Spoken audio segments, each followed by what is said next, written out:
friendly neighbors now turned unhinged maniacs, run amok through the streets, destroying everything in their sights. Vandalism and violence are rampant. Blood is in the air. No, this is not London on New Year's Eve. It is, instead, Los Angeles, or at least, hopefully, a very far in the future dystopian version of it. And of course, it is Purge Night.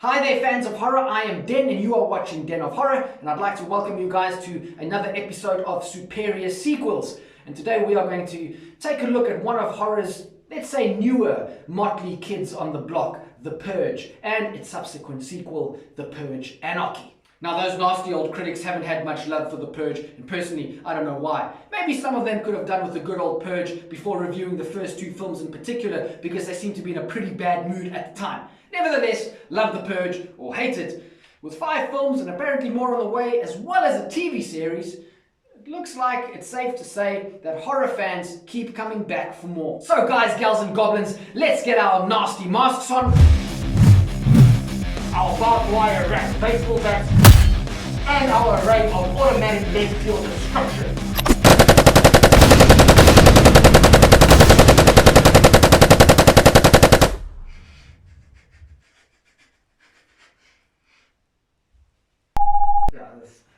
Sorry about that, guys. Just got a bit carried away there. Anyway, let's see if The Purge Anarchy was indeed a superior sequel to The Purge. Hope you enjoy. Now, sometimes we tend to think that a film is a better or superior sequel because the original wasn't that great to start off with. This, thankfully, is not the case here, at least in my opinion. Now, one thing I would never do is diminish The Purge by calling it inferior to The Purge Anarchy, as some critics did. Now, at least one reason why The Purge Anarchy is such a thrilling and exciting film is because the first film provided this well thought out, multifaceted and pretty nifty foundation from which an entire franchise, not just one sequel, but many, could legitimately be built. In fact, and you could kind of accuse me here of trying to weasel my way out of my own superior sequel argument here, there are things that I think The Purge actually does better than any of the installments that follow. So before I get into why I think The Purge Anarchy is a somewhat superior sequel, let me just sum up what I loved, still love, and will always love about the original Purge film. Now, for those of you that don't know, The Purge centers around a concept inspired apparently by an old Star Trek episode. In order to keep crime rates really low, the US government allows its citizens one night in the year to go out there and purge themselves of their frustrations. In other words, they can murder, rape, loot, and whatever else their minds can conjure up. And all this without any fear of police intervention. Now, for me, that is a really scary notion of nightmare proportions. And I think what the first film did so well is that it introduced and explored this idea of what would happen to society if the shackles were unlocked. I mean, as I was watching this film, I was sitting there thinking, I wonder what my next door neighbors would do in that situation. I wonder what my friends would do. Hell, I even found myself wondering what I would do if I knew there'd be no punishment. I don't think that I would do anything bad because I'm a pretty nice guy, I think. No?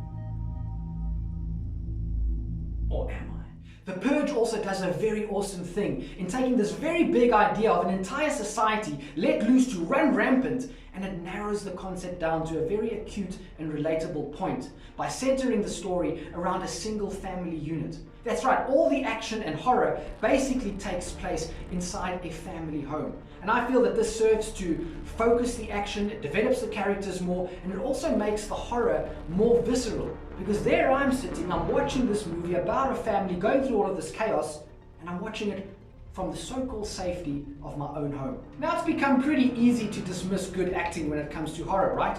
But if there are two actors who you can simply never dismiss, no matter what movie they're doing, it's Lena Heady, who I simply love, and of course, Ethan Hawke. Now, Hawke always packs a thespian punch, and he does the same in The Purge. He also brings a poetic and conflicted weight to this role of a father caught between protecting his family on Purge night, as well as being in favor of this deadly tradition that he now suddenly finds himself on the wrong end of. Both him and Heady get us rooting for these two characters that, well, one could say are kind of beneficiaries of the Purge tradition, yet at the same time they make us also see that at the end of the day, they're just parents trying to protect their family. Now, with all its gore and ultra-violence and neighborhood teenagers suddenly turned Michael Myers, The Purge is pure horror, but it also operates at a deeper level. It terrifies by showing us exactly how fragile that line between order and chaos actually is. Now, Ethan Hawke himself said something very interesting about The Purge. Now, forgive me if I kind of misquote this a little bit, but this is the gist of what he said. The Purge is a throwback to an old independent action movie that John Carpenter would have made a few years back. It has a totally subversive political punk rock message that I love. Now, if The Purge was punk rock, then Anarchy must have been psychotic, hardcore death metal. Well, the sequel also tore a page out of John Carpenter's stylistic book of horror.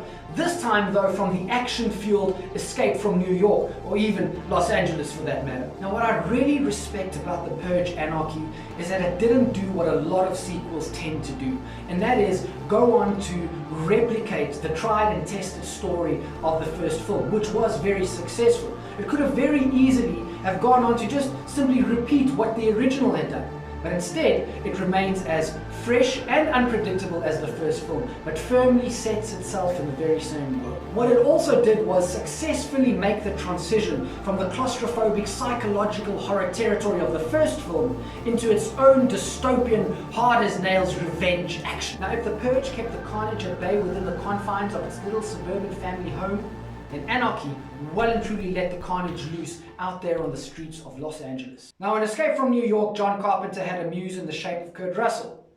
But in The Purge Anarchy, James DeMonaco had a tough-as-nails muse of his own. Now, who better to take on the carnage than one of Hollywood's most underrated, yet real-life tough guys? Yes, ladies and gentlemen, he is the Al Pacino with muscles. He is the Frank Castle, but with a different surname and better hair. And yes, he'd probably kick my ass just by looking at me. He is Frank Grillo. I mean, what is there not to like about Frank Grillo? What I love about this guy is that he's this throwback to those old action heroes of the 80s, you know? And he's got that real, like, old school masculinity. And apparently he's really got the goods. I mean, this guy's like legit tough. I mean, if you've seen him in Warrior and you saw him in the Captain America movie, I mean, this guy is really, he's got something, you know? He's got this real, like, real...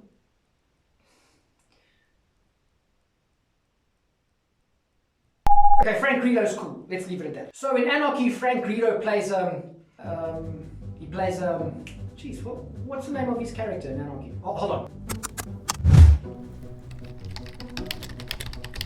Leo Barnes. That's all BS if you ask me. As far as I'm concerned, that was Frank Grillo. Like not the actor. That's like Frank Grillo was playing Leo Barnes, who's playing Frank Grillo. Because I rate that Frank Grillo is that tough. He probably really did all of that shit. Like that stuff, he really did it. That's his story. It's actually The Purge, the Frank Grillo story. Yee! If Frank Grillo ever walks into me, he's probably really going to kick my ass. And he would. And I would do it too, actually. If you ever do walk into me, will you first do an interview with me, Frank, and then kick my ass afterwards? Now, Frank Grillo convincingly portrays Leo Barnes, who is this off-duty cop, hell-bent on revenge, but somehow manages to find a different kind of redemption when he helps a small group of people who are caught out on the streets during the Purge.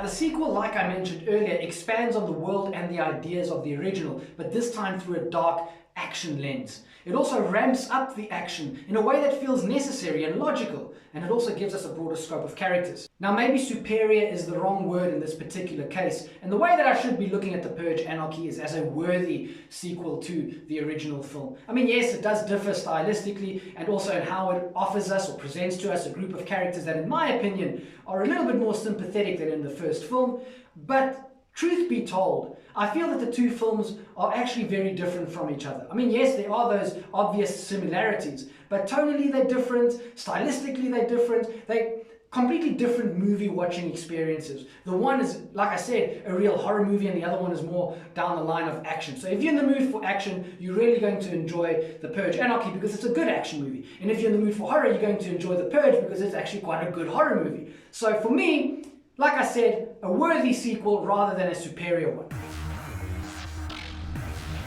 But that's not good enough for you guys, right? I mean, you guys want me to make a definite call here, right? I can't weasel my way out of this one, I've got to say. Is The Purge Anarchy better than The Purge? Is it a superior sequel? You want my answer? Here it is. Yes. Yes, yes, yes. The Purge Anarchy is much better than The Purge. It is better than any of the films that succeed The Purge Anarchy in the franchise. Better than the series. In fact, The Purge Anarchy is the best film in the world. The best. You don't have to watch any other films. You can throw away Taxi Driver, Shawshank Redemption, Seven, Silence of the Lambs, Raging Bull, throw it all away, The Godfather. No, just watch The Purge Anarchy on repeat, over and over again. It's the only movie that you ever have to watch. When they give the Oscar for the best movie of the year this year, it'll go to The Purge Anarchy. Next year the same, the year after, always The Purge Anarchy. Best actor? Frank Grillo. He's the best actor in the best movie. Frank Grillo is the best. Please don't beat me up, dude. Well, there you have it, Renegades, Spartans, and Samurais of Horror. That is my take. But what is your take? I'd really love to hear from you guys. Do you guys think that The Purge Anarchy is indeed a superior sequel? Or do you think that The Purge, the first movie, is where they should have stopped? Or maybe you guys liked one of the other entries in the franchise. I'd love to hear from you guys. Let me know down below. By the way, if you like this kind of content, please feel free to subscribe to the channel. I've got a lot more horror content coming your way. In fact, I've already got some stuff up. I've got some remakes in retrospect. I did something on the Poltergeist, so check that out. I'm also going to be doing a couple more superior sequels. And coming up next, I'm going to be doing not a critique so much, but a reflection on the Fright Night remake. So if you guys enjoyed those two movies, the remake and the original, feel free to join me for that one. Guys, if there's any other superior sequel or anything to do with horror that you would like me to share my thoughts on, let me know and maybe I'll pop it into a future episode. Guys, I love hearing from you guys, and I love doing this for you guys. This is really a lot of fun for me. I didn't realize it would be as much fun as it is, but it is, and what makes it more fun is knowing that you guys are out there. On that note, I wish you all a wonderful, wonderful, wonderful week. Stay safe, stay happy, stay healthy, and most of all, stay horror.